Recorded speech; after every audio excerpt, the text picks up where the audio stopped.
दर्शकबिन नमस्कार। श्रोता चाहिँ आज पनि हामी देश तथा विदेशका सत्य र ताजा खबर लिएर उपस्थित भएका छौं। भिडियोलाई अन्तिमसम्म हेर्नुहोला। हाम्रो यो मेहनतको लागि एउटा सानो लाइक गर्न नबिर्सनुहोला। साथै नयाँ नयाँ न्यूज अपडेटका लागि यो च्यानललाई सब्स्क्राइब गरी हामीसँग जोडिनुहोला। आउनुस् अब लागौं मुख्य खबरहरूतर्फ। बागमती प्रदेशमा सरकार पुनर्गठन, जनजाति बाहुल्य प्रदेशमा जनजातिलाई नै अपेक्षा। काठमाडौँमा यी सवारी चालकको पास लिनु पर्दैन।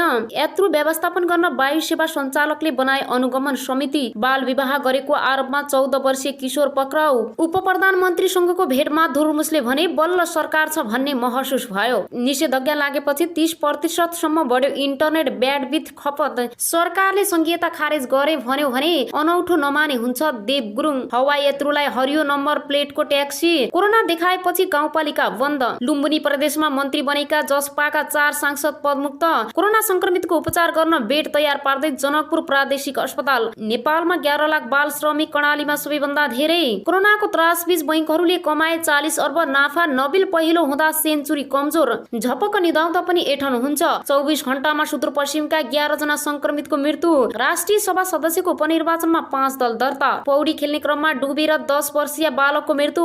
नवयुक्ति मन्त्री मनाङेको ठट्टा अलिअलि निन्द्रा चाहिँ लागिरहेछ। मन्त्री दीपक मनाङेले लिए शपथ। झण्डै 21 लाखले लगाए कोरोना खोप। पास बिना चलेका गाडी सडकमै होल्ड, कसैको आक्रोश कसैको अनुमय। दर्शकबिन अब आउनुहोस् आजका विषयवस्तुतर्फ लागौं। पछिल्लो 24 घण्टामा 4832 जनामा कोरोना संक्रमण पुष्टि भएको छ। स्वास्थ्य तथा जनसंख्या मन्त्रालयका अनुसार देशभरका प्रयोगशालामा गरिएको 12487 पीसीआर परीक्षणबाट 4832 जनामा कोरोना संक्रमण देखिएको छ। यो सँगै नेपालमा कोरोना संक्रमितको संख्या 3,17,430 पुगेको छ। 24 घण्टामा 888 जना डिस्चार्ज भएका छन्। यो सँगै निको हुनेको संख्या 2,80,166 पुगेको छ। 24 घण्टामा 34 जनाको मृत्यु भएको छ। यो सँगै नेपालमा कोरोनाबाट मृत्यु हुनेको संख्या 3,246 पुगेको छ। हालसम्म पीसीआर परीक्षण 24,58,466 पुगेको छ।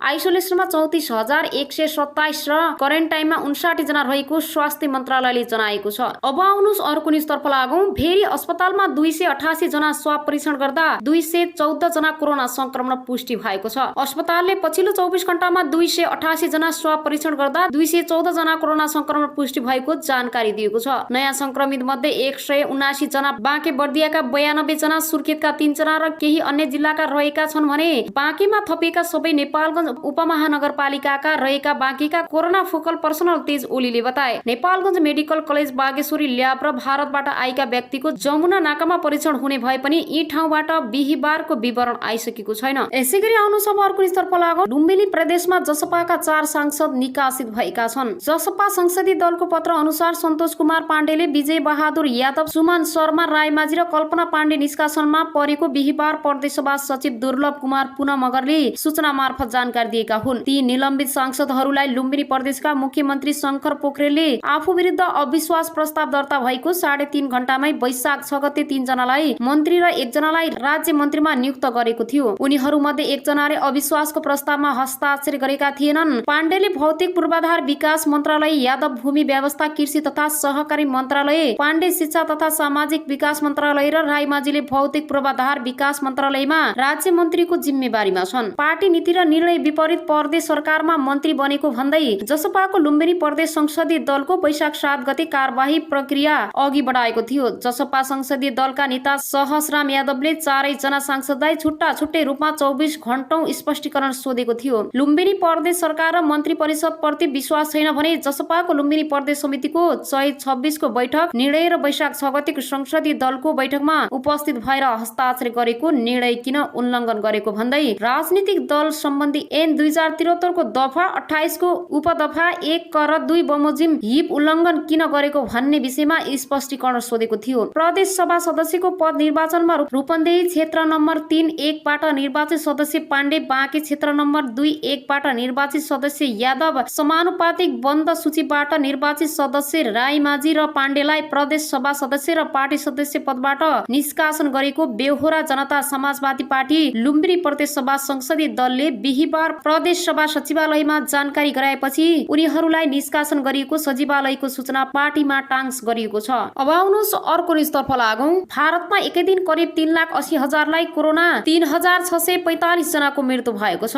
भारतमा लगातार 8औं दिन पनि 3 लाख भन्दा बढीलाई कोरोना संक्रमण पुष्टि भएको छ। भारतको स्वास्थ्य तथा परिवार कल्याण मन्त्रालयका अनुसार पछिल्लो 24 घण्टामा मात्र 3,79,247 जना नयाँ संक्रमित थपिएका छन्। जुन महामारी फैलिएताकै धेरै हो। मंगलबार भने भारतमा 3,60,960 जना कोरोना संक्रमण पुष्टि भएको थियो। यसैगरी पछिल्लो एक दिनमा 3,644 जनाको संक्रमणका कारण मृत्यु भएको मन्त्रालयले जनाएको छ। यो सँगै भारतमा संक्रमणका कारण मृत्यु हुने 2,04,832 पुगेको छ। भारतमा अहिलेसम्म 1,83,67,000 भन्दा बढीलाई संक्रमण पुष्टि भएको छ भने करिब 1,40,00,000 संक्रमणयुक्त भएका छन्। भारतमा सक्रिय संक्रमितको संख्या 3,84,000 भन्दा बढी छ। भारतमा पछिल्लो 24 घण्टामा 27,68,190 नमुना परीक्षण भएको थियो। भारत विश्वमा सबैभन्दा बढी संक्रमित मुलुक मध्ये अमेरिका पछि दोस्रोमा पर्छ। कोरोनाको दोस्रो लहर सुरु भएसँगै दिल्ली, महाराष्ट्र, उत्तर प्रदेश, मध्य प्रदेश, गुजरात, छत्तीसगढ, कर्नाटक लगायतका राज्यमा उच्च संक्रमण देखिएको छ। महाराष्ट्रमा पछिल्लो 24 घण्टामा 62,188 जनामा संक्रमण पुष्टि भएको छ भने 1,032 जनाको मृत्यु भएको छ। त्यस्तै राजधानी दिल्लीमा पछिल्लो 24 घण्टामा 20,458 जनामा संक्रमण पुष्टि हुनुका साथै 368 जनाको मृत्यु भएको छ। पछिल्लो समय नेपालसँग सीमा जोडिएका भारतका राज्यहरूमा पनि संक्रमण बढिरहेको छ। पछिल्लो 24 घण्टामा उत्तर प्रदेशमा 32,903 जनामा संक्रमण पुष्टि भएको छ भने 265 जनाको मृत्यु भएको छ। त्यस्तै पश्चिम बंगालमा 11,933 जना संक्रमण पुष्टि भएको छ भने 77 जनाको मृत्यु भएको छ। त्यस्तै नेपालसँग सीमा जोडिएको बिहारमा पछिल्लो 24 घण्टामा 8,888 जना संक्रमण पुष्टि भएको छ भने 88 जनाको मृत्यु भएको छ। भारतमा बुधबारसम्म 14 करोड भन्दा बढीले खोप लगाएका छन्। दर्शकबिन आउनुहोस् अब अर्को न्यूजतर्फ लागौं। बेड नपाएर बिरामीको मृत्यु भएपछि अस्पतालमा तोडफोड भएको छ। नयाँ दिल्लीमा बेड नपाएर बिरामीको मृत्यु भएपछि आक्रोशित बनेका आफन्तले दिल्लीको सरिता विहार स्थित अपोलो अस्पतालमा तोडफोड गरेका छन्। घटनामा अस्पतालका चिकित्सक र नर्सहरू पनि घाइते भएका छन्। भारतीय सञ्चार माध्यमका अनुसार मंगलबार बिहानै गम्भीर अवस्थामा अस्पताल पुर्याएकी कोरोना संक्रमित 62 वर्षीय महिलाको इमर्जेन्सीमै अक्सिजन दिएर राखिएको थियो। आफन्तले आईयूसी बेड मिलाइन दिन अस्पताललाई आग्रह गरेका थिए, तर अस्पतालले नभएको भन्दै थप उपचारका लागि अन्य अस्पतालमा लैजान भनेको थियो। आईयूसी बेडकै लागि आफन्त र कर्मचारीबीच गलफती चलिरहँदा मंगलबार बिहानै संक्रमित महिलाको मृत्यु भएको थियो। त्यसपछि आक्रोशित आफन्तले डाक्टर र नर्समाथि आक्रमण गर्नुका साथै अस्पतालमा तोडफोडमा गरेको अस्पताल प्रशासनलाई उद्धत गर्दै भारतीय सञ्चारकर्मी मध्येहरूले जनाएका छन्। आफन्त र अस्पतालका कर्मचारीहरू बीच बेडका लागि विवाद भइरहँदा ती महिलाको मृत्यु भएको थियो। त्यसपछि मृतकका आफन्तले अस्पतालमा तोडफोड मचाएका थिए। अस्पतालका कर्मचारी र ती आफन्त बीच केही बेर कुटाकुट समेत चलेको थियो। बिरामीलाई चिकित्सा हालतमा अस्पताल ल्याइएको थियो। हामीले आईयूसी बेड छैन भनेर परिवारलाई भनेका थियौं। बिरामीलाई अक्सिजन दिएर इमर्जेन्सी उपचार दिएको थियो, तर बिरामीको मृत्यु भयो। त्यसपछि आफन्तले कर्मचारीहरूमाथि आक्रमण सुरु गरे। घटनाका सम्बन्धमा अस्पताल प्रशासनको भनाई उद्धत गर्दै भारतीय सञ्चारहरूमध्ये जनाएका छन्। अस्पतालले आक्रमणबाट 8 जना कर्मचारी घाइते भएको जनाएको छ।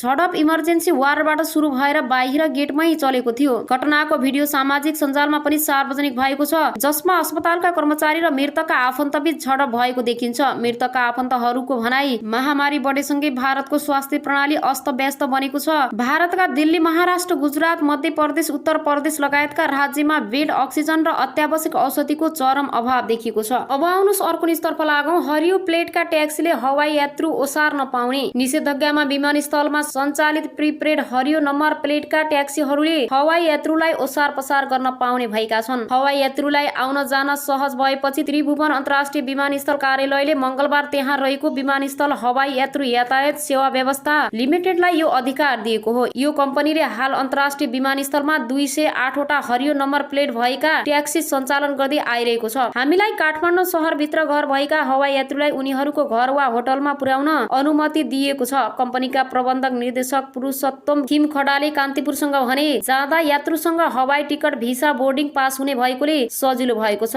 तर फर्किँदा कतिपय स्थानमा सुरक्षाकर्मीको होल्डमा हाम्रा ट्याक्सी परेका छन्। केही चालकले यात्रुको टिकट, बोर्डिङ पास फोटो मोबाइलमा खिचेर देखाउँदै फर्किरहेका छन्, तर सहजै भइसकेको छैन। यात्रुहरूले अझ कलाका आधारमा प्रिपेड ट्याक्सीहरूको सेवा लिन पाउँछन्। यसका लागि विमानस्थलमा रहेको विमानस्थल हवाई यात्रु यातायात सेवा व्यवस्था लिमिटेडको नम्बरमा फोन गर्नुपर्छ। काठमाडौँ बाहिर भने यो कम्पनीका ट्याक्सीहरूलाई यात्रु ओसार पसार गर्न अनुमति छैन। स्वदेश फर्किएका अन्तर्राष्ट्रिय उडानमा यात्रुहरूलाई सजिलै घर फर्किन कठिनाइ छ। काठमाडौँ बाहिरबाट विदेश जानेहरूले स्थानीय सरकारबाट पास लिई काठमाडौँ काठमाडौँ आइसकेका छन्। यसै गरी फेरि पनि तपाईहरुको माझमा नयाँ नयाँ न्युजहरू ल्याएर उपस्थित हुने नै छु। सपना अनलाइन टिभीलाई लाइक, कमेन्ट, शेयर, सब्स्क्राइब गरी साथै छेउमा रहेको बेल आइकनलाई दबाएर अलमा क्लिक गर्न नबिर्सनु होला भन्दै तपाईहरुको माझबाट बिदा हुन चाहन्छु। हस्त नमस्ते।